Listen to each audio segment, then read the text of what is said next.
Okay, we're live. So first, I want to thank everyone for showing up for this meeting. I think it's a timely and very important subject that we're going to be addressing today. And I want to tell you that a lot of this, in my opinion, is all about attitude.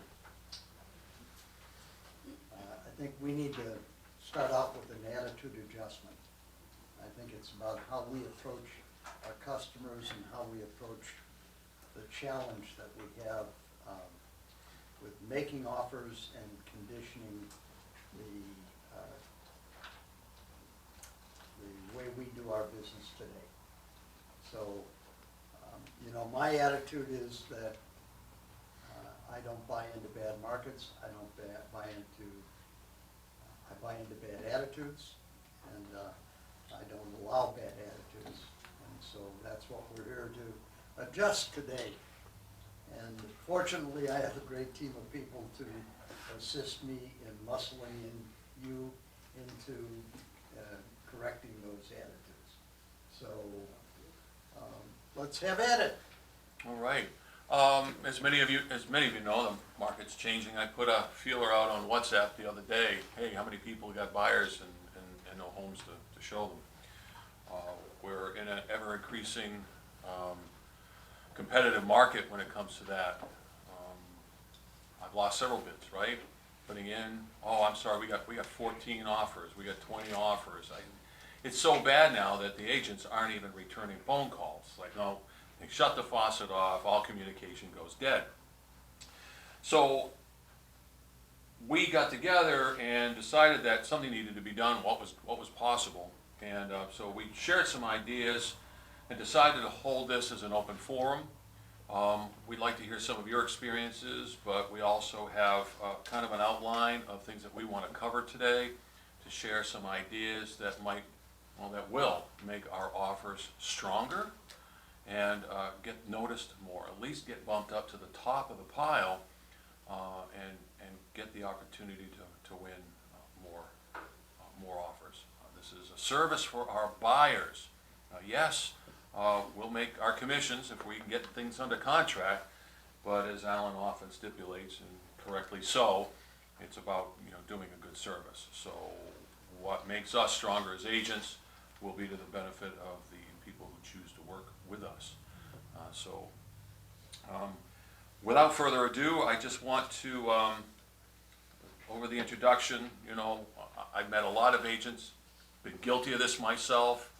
You write up the offer, here it is, send it out. It's like throwing spaghetti up against the wall. See if it sticks. We're going to take a little bit more proactive approach going forward, and we're here to discuss that. So why don't we start with you, Carlos? Sure. Let's talk about, this would be Carlos wrote up the bullet points. That's on page 2 of the handout that you received. If you haven't received it, there's a short stack up there. Buying in a seller's market, so page 2. Hope It's Not a Strategy. It's a training that I've done for over 10 years. There's a book out there that's called Hope It's Not a Strategy. So these are kind of the most condensed bullet points, actionable items that I was able to come up with. In terms of anything you do in terms of sales, one of the drivers, or the main driver, is your mindset. And most people actually overlook that, thinking that's not, it's all about the offer. And the hope strategy is basically what Alan just said. It's just, I write up an offer, I think it's solid, I'm going to send it and see what happens. That's the hope strategy, right? Which is not a strategy. So we start with mindset, understanding. So for example, mindset. When you're talking to someone that you identify as a possible customer, you actually talk to that person differently. Your tone is different. You're nice. Have you guys ever seen that? When this is someone that is asking me to find him a home, and then all of a sudden you sit up straight and you start talking your best. So that's a response that we need to use when we're talking also to listing agents. Listing agents at the stage of the game where we're sending an offer, they are our prospects. Now, the listing agent, if they receive 4 offers, they have to present all 4 offers. But if you listed a home, you've been at this, position where you can actually suggest to your seller which offer to accept, right?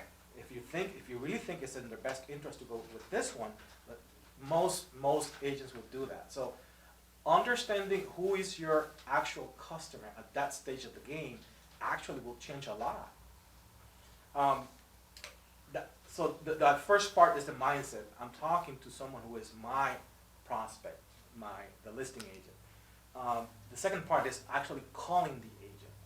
As he said, a lot of agents won't even answer the phone. To me, that's a red flag, right? If you go into that transaction, it's gonna be just pure numbers. They don't care about anything else. So that's a red flag for me. I will do whatever I have to make sure that I can talk to the listing agent and that I can ask questions. I've heard a lot of conversation with listing agents, and most of the time you see them as peers and you talk shop. Hey, I have an offer, full price, great buyer. I'm gonna send it over to you. That's it, and you hope that that's enough. So in this case, Carlos, in qualifying the prospect, we're really identifying the listing agent as our prospect. They are. At this stage, right now, that's the customer, that's somebody that we want to get fully engaged with. That's the person. That's the most important person at this stage of the sales process.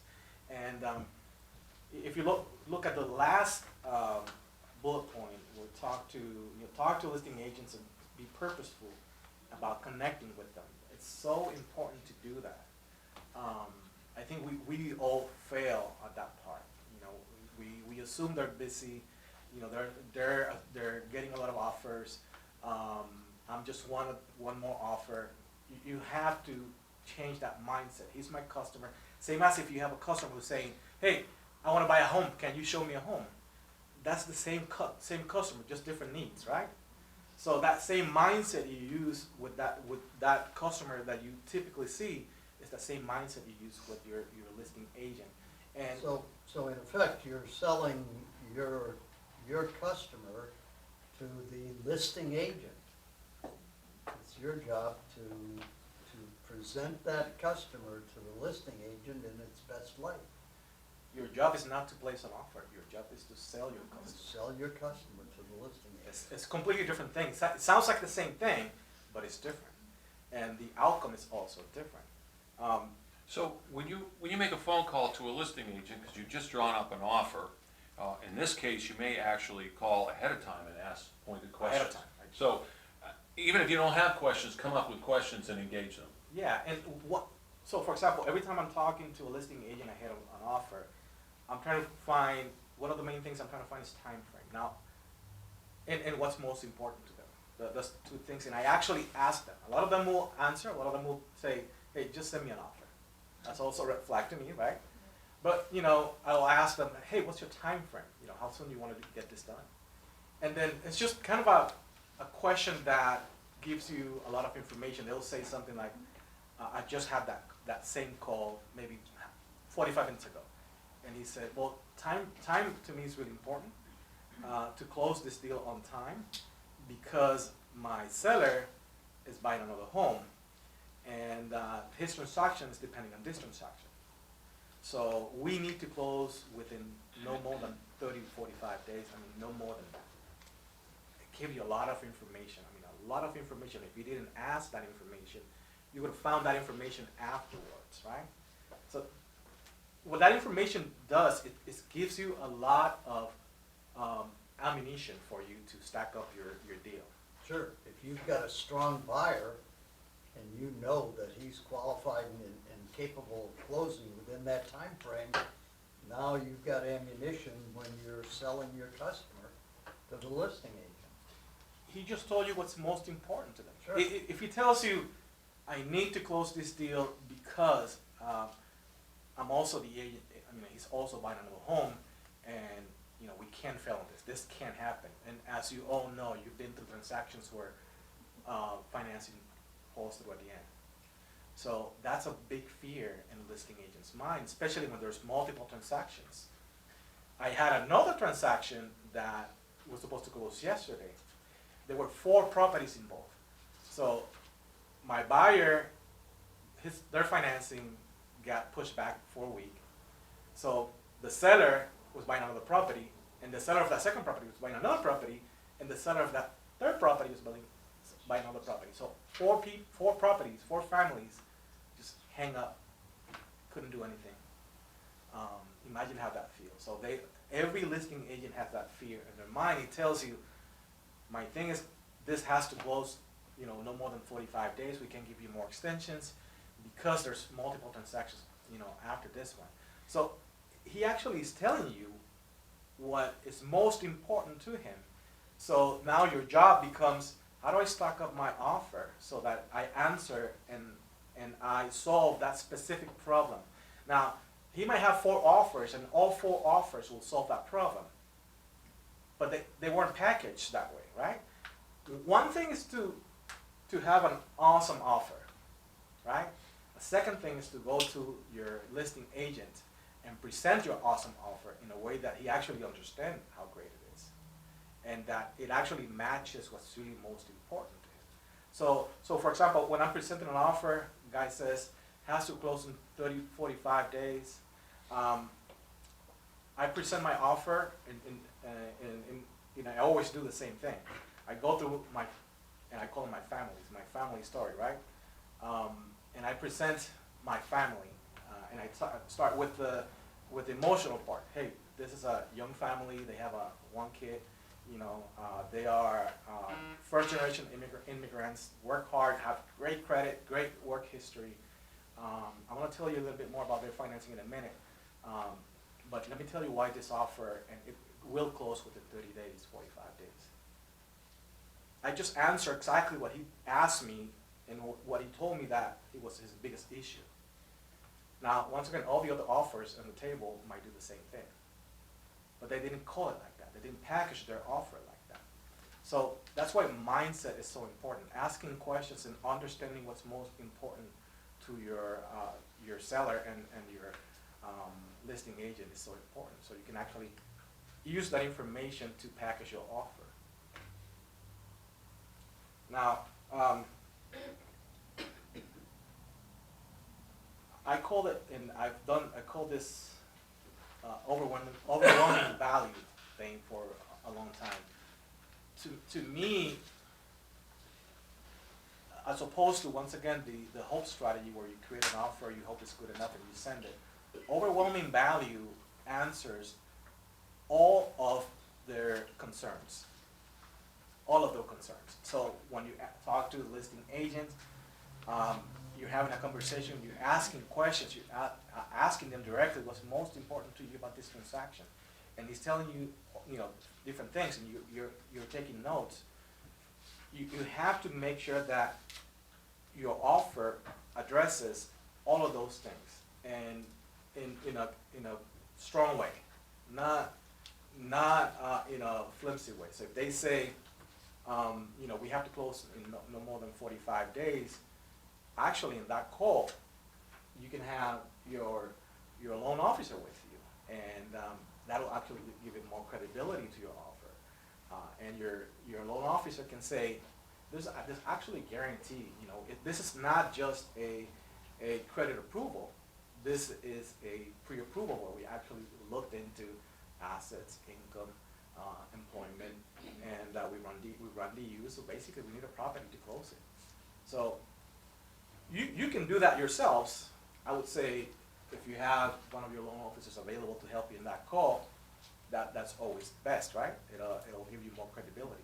But if they tell you, this has to close no longer than 45 days.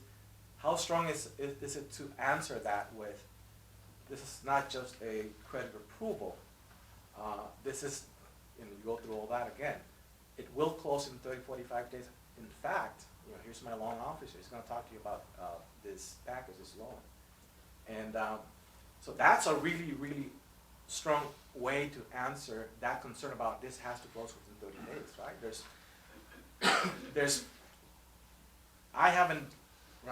I haven't seen any other, real estate agent doing that.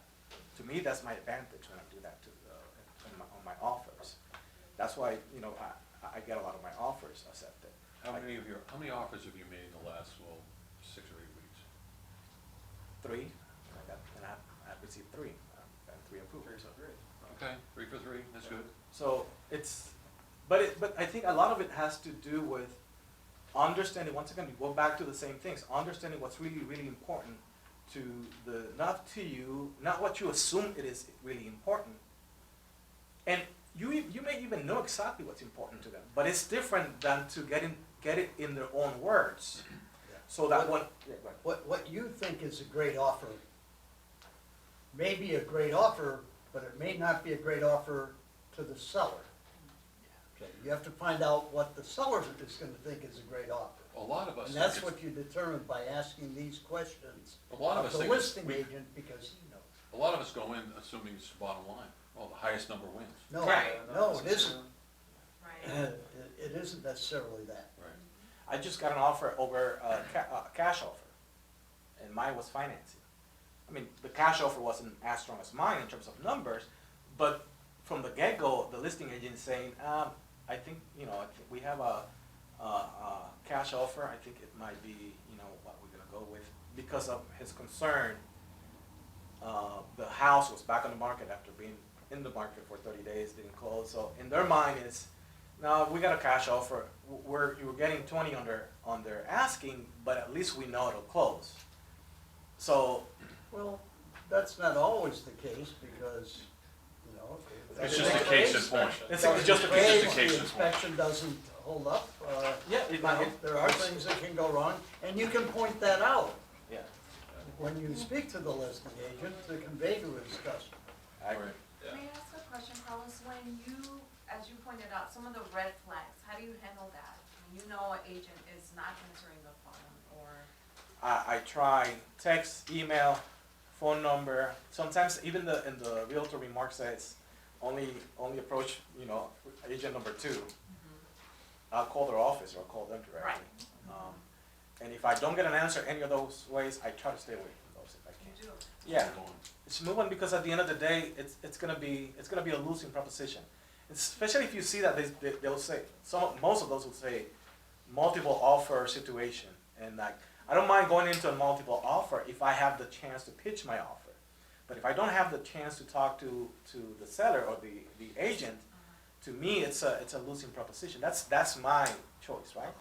Vivian, I can Yes. tell you also that I get calls from agents letting me know that they can't get a hold of my agents. Merit team agents. And Yeah. then I get involved. Mhm. So as a last resort, Call the broker. call the broker, Oh. I do that all the time. Yeah. you know? Well, you would do that, especially in the instance where, like, for instance, if you're working with a buyer and they fell in love with a house and you're having this, this red flag issue, you've gotta go as far as you can to make sure you can get it to happen, you don't want it to be a losing proposition. Yeah. But the other thing I do is that I start communicating with them before I show the home, right? Even if it says use show time, I will send them a text. Or I call them directly, hey, I'm about to show you a home, got a great buyer, and I start Start pitching it then. pitching from that point. So before I show the home, I start communicating with them. Communication, I think, communication is our Achilles heel. That's where most agents, most salespeople fail. It's hard to over-communicate. It's possible, but it's hard.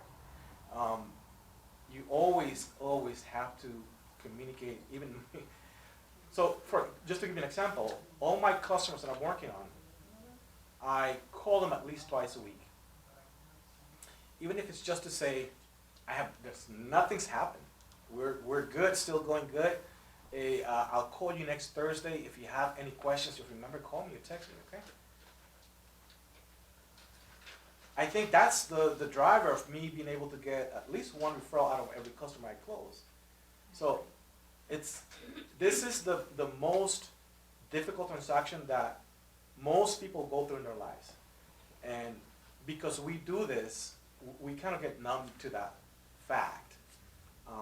And we actually get annoyed at people that are just calling you and texting you. And some of that is a red flag in terms of communication. You're not communicating enough with that person. You haven't educated that person enough. There's some people that are just crazy, and that's different, right? But for the most part, people need to know where they are. And the same thing goes with agents. I talk to, if I'm in a transaction where, I have a buyer, we have a loan that's been processed, I do the same thing with my listing agent. I talk to them twice a week, and I personally try to make it a call because for me it works better. It's easier to develop trust when they can hear your voice, and you actually it's a calming effect, right? They hear you and they hear your tone of voice that everything's fine, we're doing great, and it translates into them feeling better about the whole process. So you can try texting, you can try emailing, whatever works for you. I prefer making actual live calls. It works for me better. One of the things that I also have to mention here, when you're talking to a listing agent, this is, in any sales situation, this is so important, and a lot of us fail at that, is you have to take great notes. You have to take great notes. We used to call it the perfect proposition. So when we are presenting our buyer, in this case, we use their words. The only way to use their words is if you know exactly what he said. The only way for you to know, unless you have you're only dealing with one customer, and then you can remember everything. I can't do that, so I write notes. And then when I'm talking to my listing agent, I go back through my notes. And I remember you talked to me about how important it is for you to close in 30 days, for you to, and then I use that to present my buyer. So once again, all the other offers might be exactly the same, but this offer was presented differently. It has more weight to it at the end of the day. So take notes when you're having conversations. This is another training on its own. How to have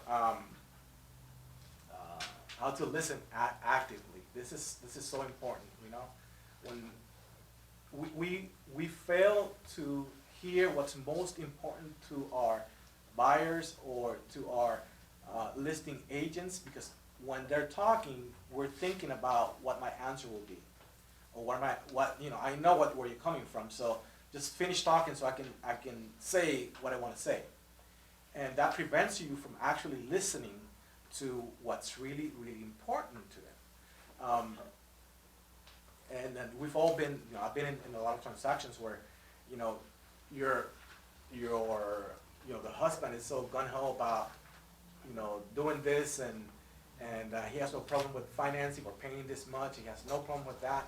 And you see the wife, or it can be the other way around, right? Sometimes, a spouse sitting back with their arms like this and not talking a lot. And if you fail to notice that, that's an issue waiting to happen in the transaction. So listening actively to what's important to both parts to all parts in a transaction is so important. You see a person like that, and you have to ask, hey, I see that you might have some hesitations about this process. Can you tell me how you feel about this? And they will just give you all you need to hear, and then some. That's what he But thinks. people need to feel that they've been heard. When that's all they need, the transaction most likely will go forward, but she or him was heard. And by, when they go over that and you repeating all that just to make sure that you're understanding and they feel like you really get them, that's all you need. You get 100%, they're all on board. That hesitation went away. You see their arms going like this. And let's do this. It's like, Nothing's changed. The only thing that changed was that person felt heard, listened to. And that works with sellers, buyers, listing agents. Okay?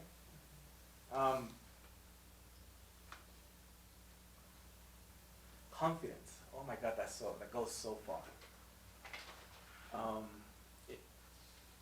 When you're presenting your buyer, it has to be done in a way that's credible. Right? It's hard to develop trust with someone that you just started talking to. It's just, statistically not possible, but you can be credible. And the easiest way to come out as credible is confidence. People believe confident people. That's just the way it is. So being confident about your buyer and your offer and your financing process is so important. And actually saying how confident you are about this is so important. And sounding confident, right? When you're presenting a buyer, you can't be like, it's a good buyer. It should go through. Fine. It should be fine. Not worried about it. That's one way to present a buyer, right? Or you can present like, we've been working with this buyer, me and loan officer on the file, been working with this buyer for the last week and a half, 2 weeks. It took us that long to make sure that we had a full pre-approval. That we went through the whole process, so we're confident. Loan officer's on the call. He's actually going to talk to you about that. There's actually a guarantee. Do you guys have a guarantee? Goes on time guarantee, something like that? No, but we can indicate stuff like that. So let's not use the word then. Yeah, guarantee, because they're, guarantee unless they quit their job or something. Yeah. But, yeah, for the most part, I think listing agents aren't used to hearing from loan officers. So I know everyone on our team calls everybody like once a week. So I call the listing agent and the buyer's agent and the buyer every Wednesday. That's my day to do it. And I'll tell you, it's so funny, the first one of those calls, because I call the listing agent, I'm like, hey, this is Nick with Equity Prime, just calling about this property, and they're like, their tone is a little, they're like, what's wrong? And I'm like, oh, no, nothing's wrong, just want to let you know, this is what's happening with the transaction. And people love that. It's like, it's not that complicated to do.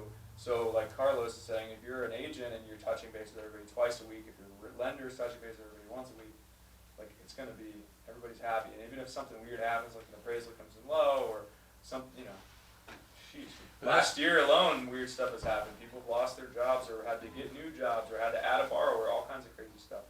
But if you communicate through that, and you keep those lines of communication open, they'll know you when you're gonna call, hey, oh, Ben, hey, yeah, thanks, yeah, it's Tuesday again, what you got for me? Okay, everything's good, cool. And even if things aren't great, they understand that you're a competent, communicative person who can figure it out. So. Now, that's once the loan's accepted. What about when we're trying to get it pre-approved? Have you, or a loan accepted? Yeah. Have you ever been on one of those calls? No, I haven't, but I'm definitely open to doing that. Typically listing agents call us. Right. So, but if you want us to call the listing agent before you put an offer, let's do it. There's nothing wrong with that. Why not? Well, every offer goes with a pre-approval. Yeah. Better a So pre-approval than a Yeah, pre-qualification. letter the would get seller's bumped. agent typically is gonna, kind of snuff out all those offers. So usually they call me.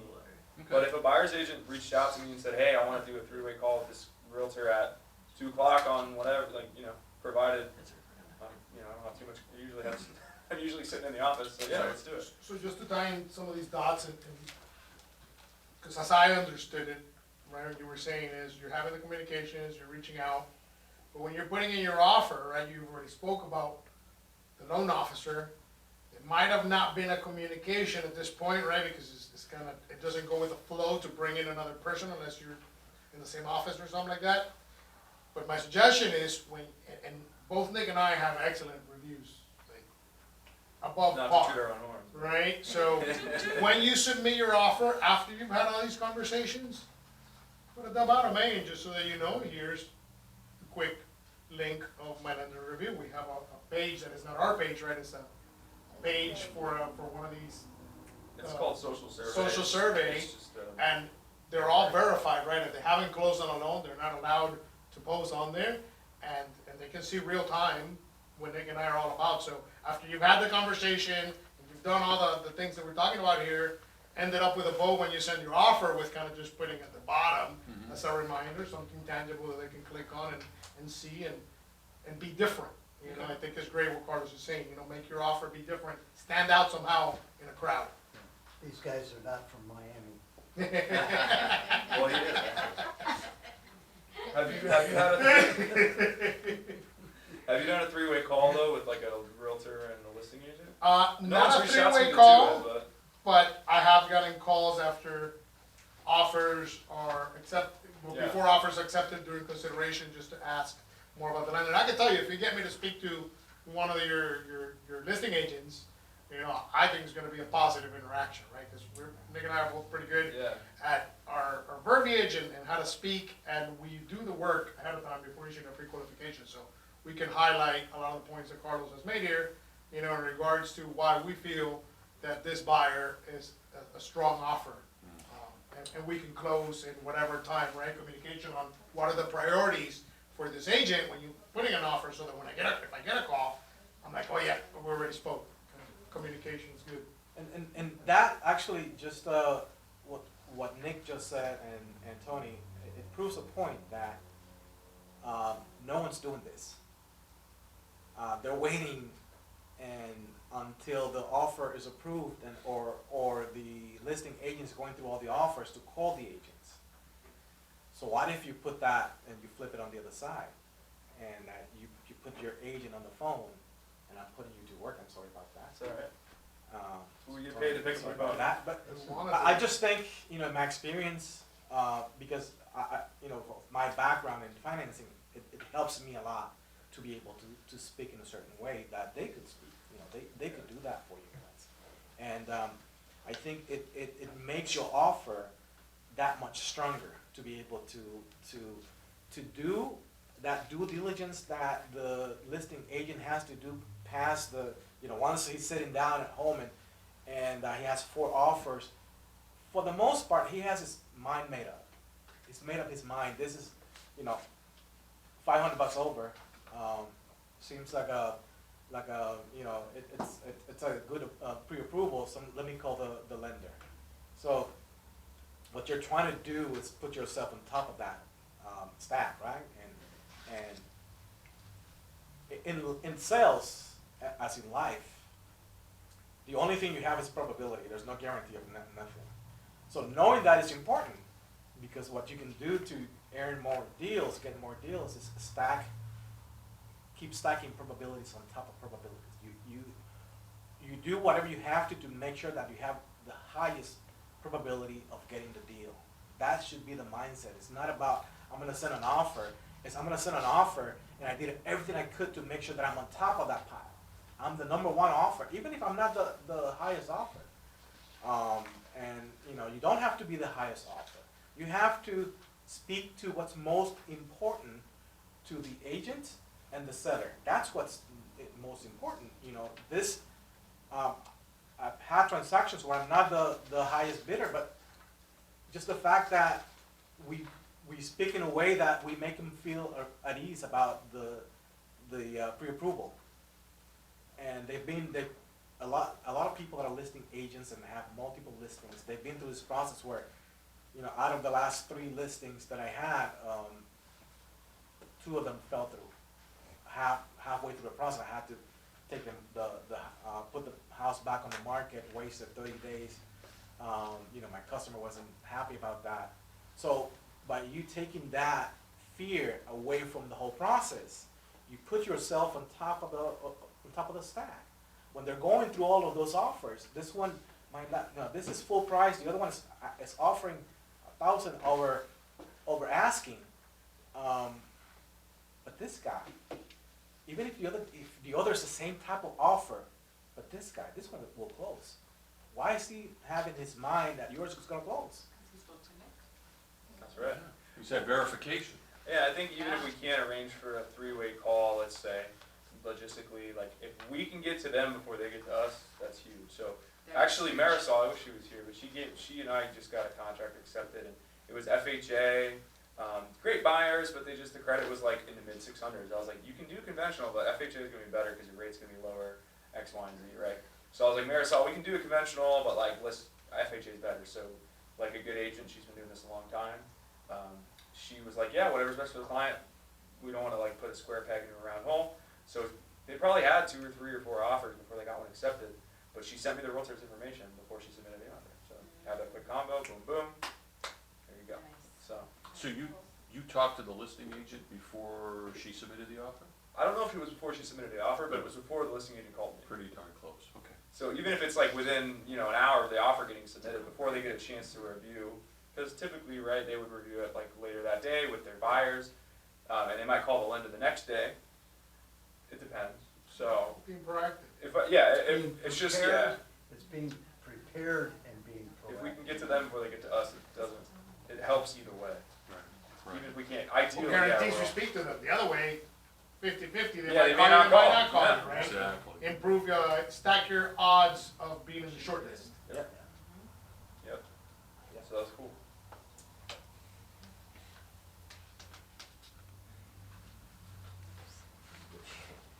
One thing, and this may sound so simple and unimportant. Once you're presenting your customer, there's a closing strategy. This is my customer. This is why he matches exactly what you're looking for. This is the reason why you were concerned about this. This is this is the solution that we're bringing in this offer. And then after that, you have to have a plan. You have to have a plan. It makes no sense. But just saying, after you have that conversation, just saying, well, just to recap, once we get the offer approved from you, you're assuming you're gonna get the offer, and you say it that way, right? Once we get the offer approved from you, the next steps are simple. I'm gonna talk to my lender. I'm gonna make sure that he starts to, and then you lay out your plan to closing this deal on time. The other thing that I always do, there's a book that's called The Speed of Trust, and it talks about, and it's a great book if any of you read books. It talks about how to create trust with people in life and in business, right? And one of the things that I do that works for me is when I'm in that process, I always create opportunities for me to develop trust. Simple as to say, once we get it approved, we're gonna go, and I go through my whole process. I'm gonna talk to my lender. We're gonna make sure that within the next 3 days we get everything submitted. That we order the appraisal in the next 8 to 10 days. They know all that. They know all that. If they've done deals, they know that's how it's gonna go. But you're laying down an actual plan. You have a plan. The others don't. Even if they're gonna do the same thing, you're actually calling a plan. And it sticks in their mind, this guy knows what they're gonna do. And then at the end I'll say, well, is it okay if I follow up with you tomorrow at the end of the day? And sure. Okay, I'll follow up with you maybe around 5. And then you know what happens next day? I follow up with them around 5. Yeah. So you afford yourself an opportunity to develop trust because you said you were gonna do one thing, and then you did it. You say, I'm gonna send you the offer before 2 p.m. today, and what do? You don't come with the excuses, hey, it's 4, I forgot, I'm sorry about that. The trust level is here. And you start here, right? But if you start with that, then it goes down here. Then how do you recover from that? It's hard. Automatically, your offer is put in the bottom, and that's in the back of their heads. You can't change that. It's hard to change. But if you say, hey, thank you for your time. I'll make sure, you go through your offer. I'll send you an email with the offer in the next half hour, 45 minutes, or an hour, or at 2 p.m. You make sure you do it at 2 p.m. Not 2:01, not 2:05, 2 p.m. If you say I'm gonna call you tomorrow around 5, there's nothing that can stop you from making that call at 5. That's how you afford yourself opportunity to develop trust with them. The more you do that, the more you deliver on your promises, the higher the probability that you'll have to develop trust with that person. Even when something goes wrong, and as we all know, something will go wrong throughout that process. But they trust you. You've been developing trust, right? 3 weeks gone by, you've had multiple touch points with that person, maybe 20 touch points where you've actually delivered. In every time you said you were gonna call them or email them or send them something, and then something happens, and then they're much more willing to accept that something happened. They'll be the ones saying, don't worry about it, stuff happens, we know how this is. As opposed to, what happened with this? You're asking for an extension. You said you were gonna close in 30 days. What happened? So, developing trust, not even developing trust, affording yourself opportunities to develop that trust, and then delivering on those. That's extremely important. Yes. And I say, question. I came here because I would like to have an opinion about the inventory. Because it's so crazy. I live in Amano Park, and we never have, before, even 205, we had inventory in 190 homes, and zip code 32828.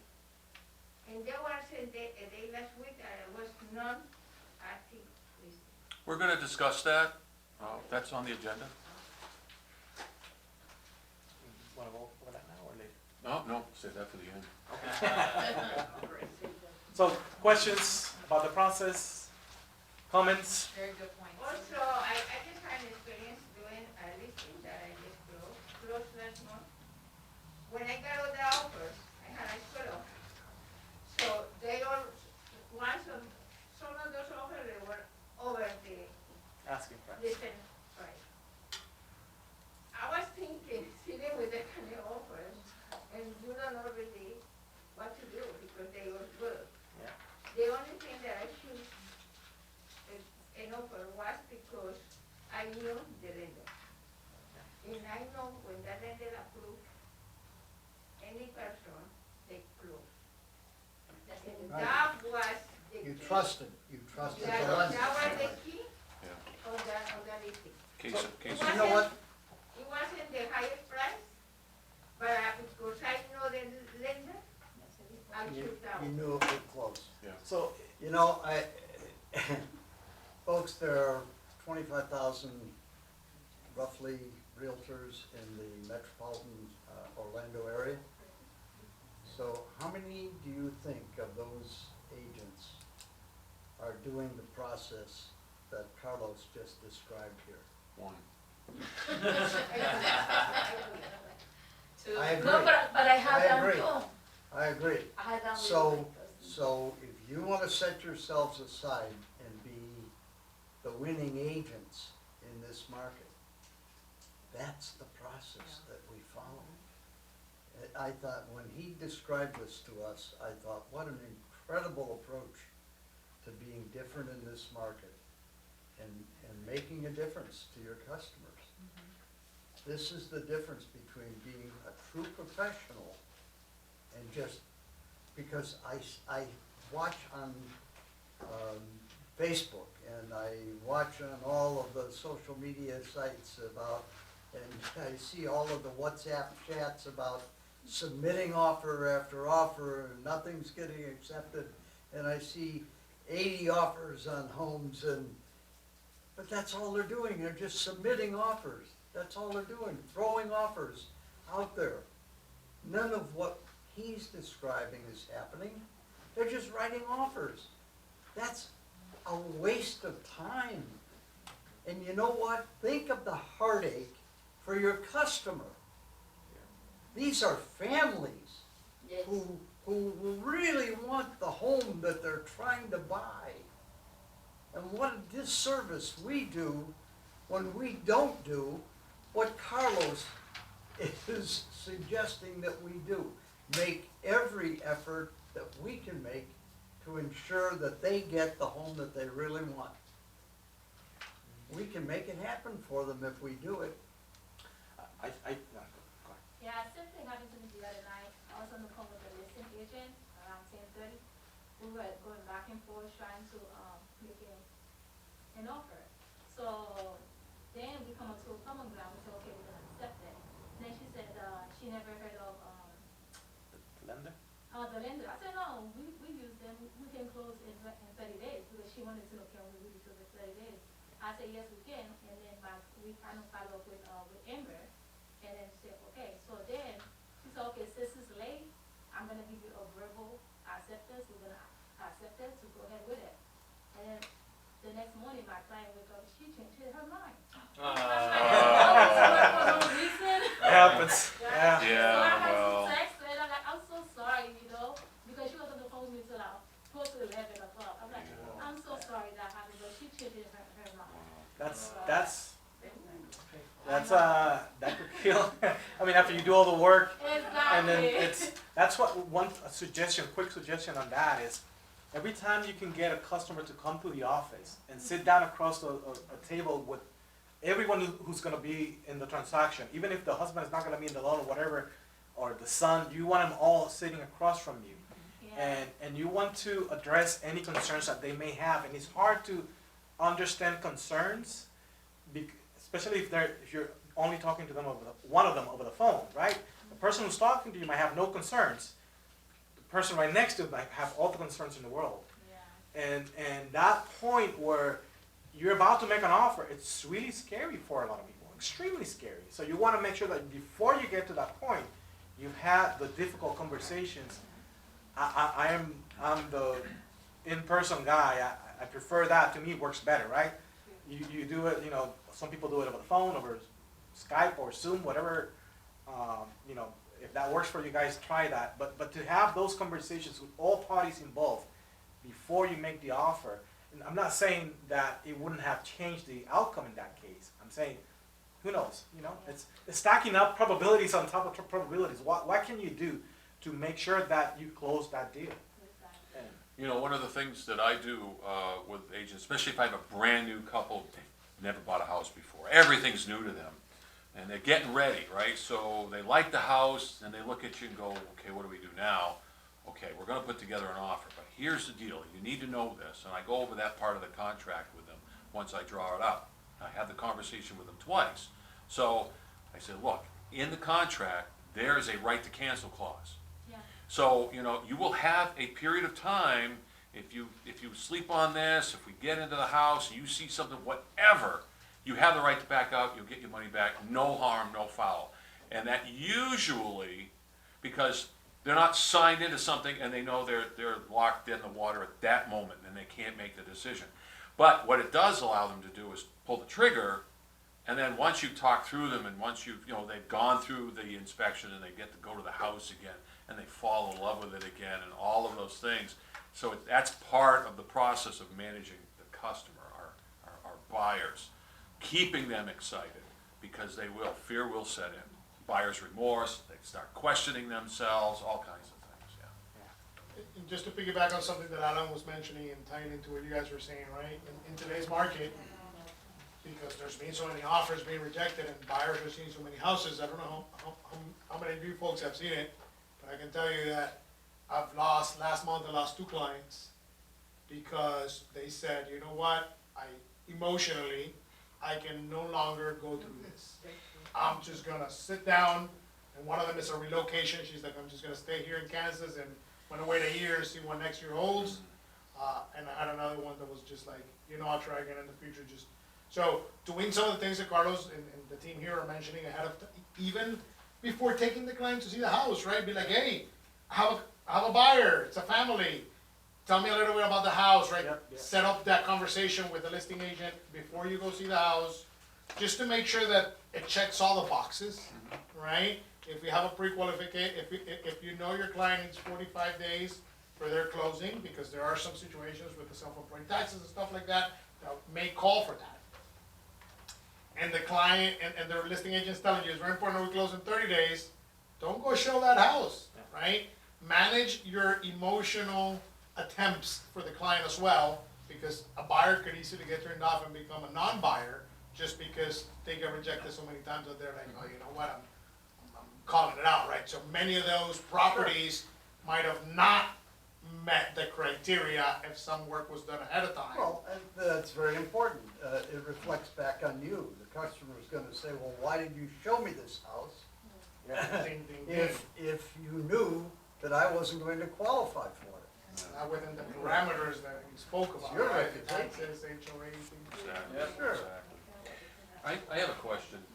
So down in here where it talks about elaborating on key points when you're having the discussion, is it also, if you've learned what's important to them, is it also a good idea to note, for instance, when I get an offer, I have to pour through it and I go, okay, there's these contingencies and okay, they want 15 days for inspection. Is it worthwhile when you have the conversation, hey, I'm submitting an offer, by the way, you mentioned these things are important. Also, you should know we're only asking for 5 days for inspection period, and by the way, there's no contingencies, right? I mean, those are important things to hit on too, right? Those actually go, Hand in hand? go hand in hand. It's part of answering what's most important to them. If they tell you, I need to close quick, I need all these things, and that's what I call it an overwhelming value. So it's not just I'm gonna close in 30 days, but also that we're gonna have the inspection done in 5 days, and then we're not gonna have any contingency. So you're actually talking to what's most important to him. So that actually extremely important to do, yeah. Good. Well, at that point, it's almost like a cash offer in regards of like, we're not gonna back out because of inspection, appraisal, financing. Well, I guess finance, you'd have to figure that out, but yeah, Right. really, if you have a pre-approval, then. Pre-approval It's as as opposed good to as done, pre-approval. yeah, if you have an underwrite already, so. Excellent. Carlos, any more things you want to elaborate on? No. Well, one thing, you were mentioning your listing, and